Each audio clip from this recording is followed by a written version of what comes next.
కాపు ఉద్యమ నేత మాజీ మంత్రివర్యులు ముద్రగడ పద్మనాభం యొక్క సంస్మరణ సభ అయితే పిఠాపురం నియోజకవర్గంలో ఈ రోజైతే నిర్వహించారు. అలాగే పలువురైతే ఆయనకైతే సంతాపం తెలియజేసినటువంటి పరిస్థితి ఉంది. ఆయన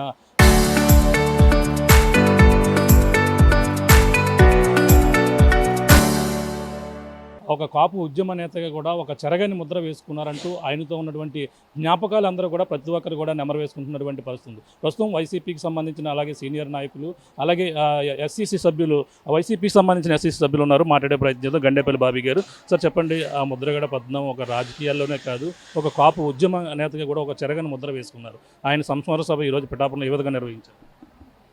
ఈరోజు పిఠాపురం నియోజకవర్గానికి సంబంధించి పిఠాపురంలో మా వైఎస్ఆర్సీపీ ఇన్ఛార్జ్ వంగా గీతా విశ్వనాథ్ గారి ఆధ్వర్యంలో ఇటీవల మరణించిన మహానేత ముద్రగడ పద్మనాభం గారి సంస్మరణ సభ నిర్వహించడం జరిగింది. ఈ సభలో పార్టీ కేడర్తో పాటు ఆయన అభిమానులు అందరూ పాల్గొని ఆయన అకాల మరణానికి శాంతి శ్రద్ధాంజలి ఘటిస్తూ ఆయన చేసిన సేవలు, ఆయన చేసిన త్యాగాలు, ఆయన రాజకీయంగా ఉన్నతమైన స్థానాల్లో ఉన్న సమయంలో కూడా పదవులను తృణప్రాయంగా త్యజించి ఆత్మగౌరవం కోసం కట్టుబడిన సిద్ధాంతం కోసం పదవులను కాలితో తన్నొచ్చేసిన రోజులు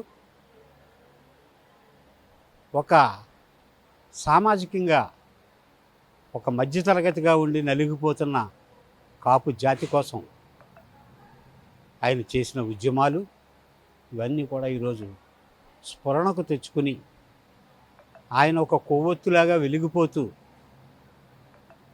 సమాజానికి వెలుగునివ్వడానికి ఆయన జీవితాన్ని, ఆయన రాజకీయ జీవితాన్ని పణంగా పెట్టి నిజానికి ఆయన కాపు ఉద్యమాన్ని భుజానికి ఎత్తుకుపోయి ఉంటే ఆయన ఒక ముఖ్యమంత్రి కాదగ్గ క్వాలిటీస్ ఉన్న వ్యక్తి అని చెప్పి నేను చెప్తాను. ఒక నిజాయితీ, పేరు పెట్టలేని నిజాయితీ, మాటకు నిలబడే తత్వం, పట్టుదల, సమయపాలన, ఆతిథ్యం ఆయనలో ఉన్న గొప్ప లక్షణాలు, ఏ రాజకీయ నాయకుడికి ఉండని లక్షణాలు. ఈ 5 లక్షణాలతోటి ఆయన ఉన్నాడు కాబట్టే రాజకీయాలకు అతీతంగా అందరూ కూడా పార్టీలకు అతీతంగా అందరూ అభిమానించే వ్యక్తిగా అందరూ గుండెల్లోనూ చిరస్థాయిగా ఈరోజు ఆయన నిలిచిపోయాడు. మేము ఆయన అభిమానులుగా కోరుతున్నది ఒకటే, ఆయన ఓ మంత్రి స్థాయి వరకే వెళ్ళగలిగారు. అంతకు మించి ఎన్నో పదవులు చేయగలిగే అర్హత ఉన్నప్పటికీ ఉన్న పదవులనే తృణప్రాయంగా వదిలిన వ్యక్తి. అటువంటి వ్యక్తి జ్ఞాపకార్థం ఈ కాకినాడ జిల్లాకు ముద్రగడ పద్మనాభం జిల్లాగా నామకరణం చేయాలని చెప్పి ఆయన అభిమానులుగా మేమందరం కూడా ఈరోజు డిమాండ్ చేస్తా ఉన్నాం. ఒక విధంగా చూసుకుంటే పిఠాపురం నియోజకవర్గంలో కూడా ఆయన పోటీ చేశారు. పత్తిపాటి నుంచి కాదని ఇక్కడ కూడా పోటీ. అప్పుడు పోటీ చేసినప్పుడు ఆయనతో ఉన్న అనుబంధం మీకు ఏ విధంగా ఉండేది? అంటే ఇక్కడ జరిగిన జ్ఞాపకం, ఆయన ఆతిథ్యం ఇవ్వడంలో అందివేసిన చెయ్యి. ఈ రాష్ట్రంలో, ఈ జిల్లాలో అయితే చెప్పక్కర్లేదు, అందరూ కూడా ఆయన ఆతిథ్యం స్వీకరించిన వారే. ఆయనకి అలనాటి నుంచి 1980లో నా కురవడప్పటి నుంచి ఖచ్చితంగా ఇంటికి వెళ్తే ఉప్మా ఉంటుంది, ఏ టైంలో వెళ్ళినా. తర్వాత స్వీట్ ఉంటుంది, తర్వాత బిర్యానీ ఉంటుంది. ఎప్పుడు ఏ సీజన్లో ఏది ఉంటే అది తినకుండా ఎవరిని కదలనిచ్చేవారు కాదు. స్వయంగా ఆయన చేత్తో అందించడం ఆయనలో గొప్పతనం. వచ్చిన ప్రతి అది కొన్ని వందల వేల మంది వస్తే, జనవరి 1కి ఆయన పలకరించడానికి వేల మంది వస్తే అందరికీ స్వయంగా తన చేత్తో అందించి ఆతిథ్యం ఇచ్చేవారు. అటువంటి వ్యక్తికి ఆతిథ్యం ఇచ్చే అవకాశం నాకు వచ్చింది.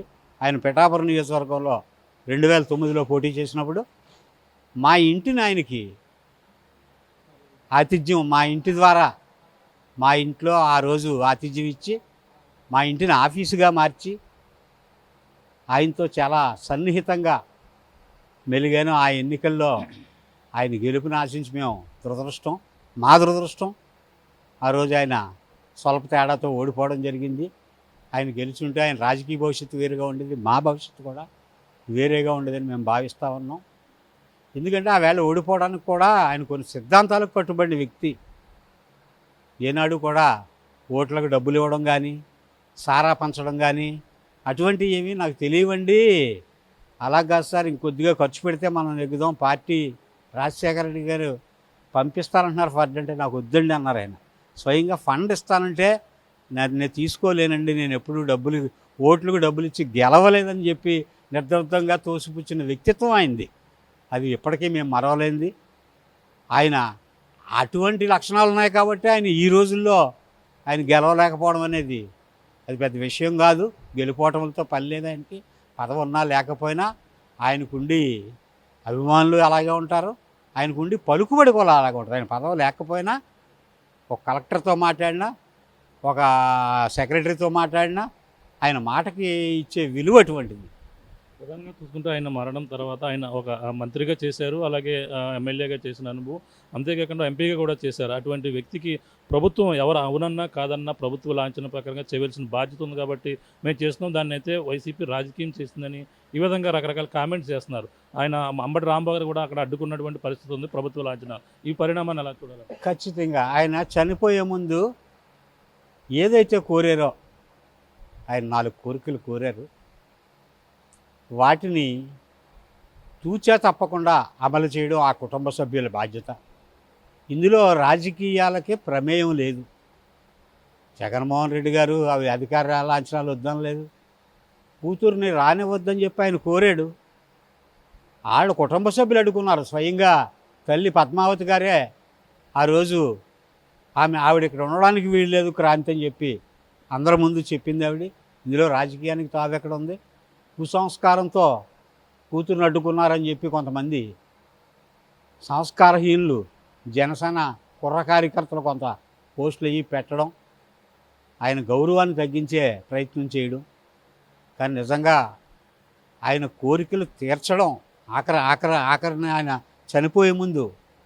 ఎందుకంటే ఈ చంద్రబాబు నాయుడు ప్రభుత్వం ఆయన్ని వేధించిన వేధింపులు, ఆ కుటుంబాన్ని మీద చూపిన క్రూరత్వం ఎవరో మర్చిపోలే. ఆ రోజు 2017లో కుటుంబ కొడుకుని కోడల్ని రోడ్డు గీడ్చి చొక్కా పట్టుకుని చొక్కా చింపేసి తీసుకెళ్ళిన దృశ్యాలు ఇప్పటికే కళ్ళల్లో మెదులుతూ ఉన్నాయి. అటువంటి ప్రభుత్వం ఇచ్చే మర్యాద ఆయనకు వద్దనుకున్నారు. ఆ గౌరవాన్ని ఆయన స్వీకరించడం ఇష్టం లేక ముందుగానే ఊహించి నాకు ప్రభుత్వ లాంఛనాలు వద్దు అని చెప్పి ఆయన చెప్పడం జరిగింది. కాబట్టి ఆ రోజు అంబటి రాంబాబు ఆయన వద్దు, కుటుంబ సభ్యులు వద్దు అని ఆ రోజు ఉదయమే చెప్పినప్పటికీ మళ్ళీ కావాలని అమలు జరపాలని చెప్పి చూడడం అనేది అది తప్పు కదా. అది ఎంత అన్యాయం. ఆ కుటుంబం వద్దని స్వయంగా చెప్పిందా?